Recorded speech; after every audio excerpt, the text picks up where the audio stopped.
योगेश जी, आप एक अधिवक्ता हैं, इन किसानों की पैरोकारी आप कैसे करेंगे?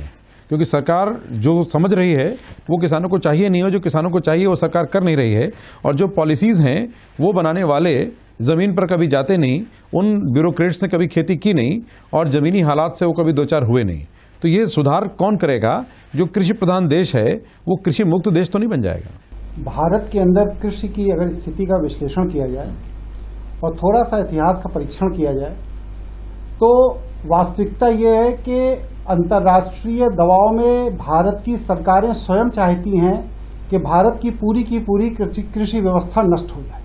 ये स्वयं चाहती, और जो वो कृषि व्यवस्था नष्ट करना चाहते हैं उसके पीछे उनका एकमात्र उद्देश्य यह है कि उनके देशों में जो उत्पाद हो रहे हैं, उनके यहाँ जो चीनी पैदा हो रही है, उनके यहाँ जो गेहूं पैदा हो रहा है, जो चावल पैदा हो रहा है, जो दूध पैदा हो रहा है, वो भारत आयात करे, खरीदे।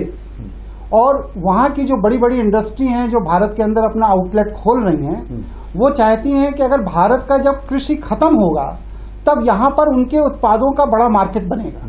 इसलिए वह बड़ी बड़ी कंपनियां राजनीतिक दलों को चंदा देती हैं, और राजनीतिक दलों के द्वारा जो चंदा प्राप्त होता है, उनके जब मंत्री, उनके जब पॉलिसी, उनके जब योजनाकार शासन सत्ता में बैठते हैं तो वो उन बड़ी बड़ी मल्टीनेशनल कंपनी के प्रमोशन के लिए भारत की कृषि नीति को बर्बाद करने में लगे हुए हैं, और ये योजनाबद्ध तरीके से पिछले 70 साल से चल रहा है। जब सरकार की नीयत और मंशा देख करके वैज्ञानिक अपनी रिपोर्ट सबमिट करेगा तो स्वाभाविक है कि राजनेताओं की इच्छा के अनुरूप रिपोर्ट सबमिट करनी पड़ेगी, और राजनेताओं की इच्छाएं संचालित होती हैं मल्टीनेशनल कंपनी के फंड से, उनके चंदे से।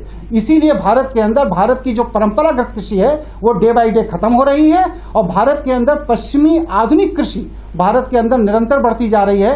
उसी का परिणाम है कि आज 70 साल के अंदर भारत के अंदर भोजन विषाक्त हो गया है। जो व्यक्ति भारत की मिट्टी में पैदा होने वाले भोजन को प्राप्त कर रहा है वह विभिन्न तरह की बीमारियों से ग्रसित है।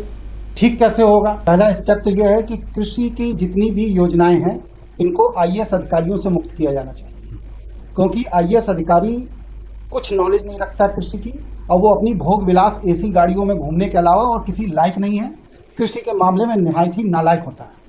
तो पहली चीज क्या है कि हमारे कृषि विभाग, उद्यान विभाग आदि के जो मुखिए हैं वो आईएएस अधिकारी से मुक्त होने चाहिए। इस पर सुप्रीम कोर्ट का ऑलरेडी एक जजमेंट पहुंच चुका है। इसमें इसी विभाग के जो साइंटिस्ट हैं या जिन लोगों ने अपना जीवन समर्पित किया 30-30, 40-40 साल कृषि विभाग में, उद्यान विभाग आदि में, उनको ही योजनाकार के रूप में स्थान शासन सत्ता को देना चाहिए।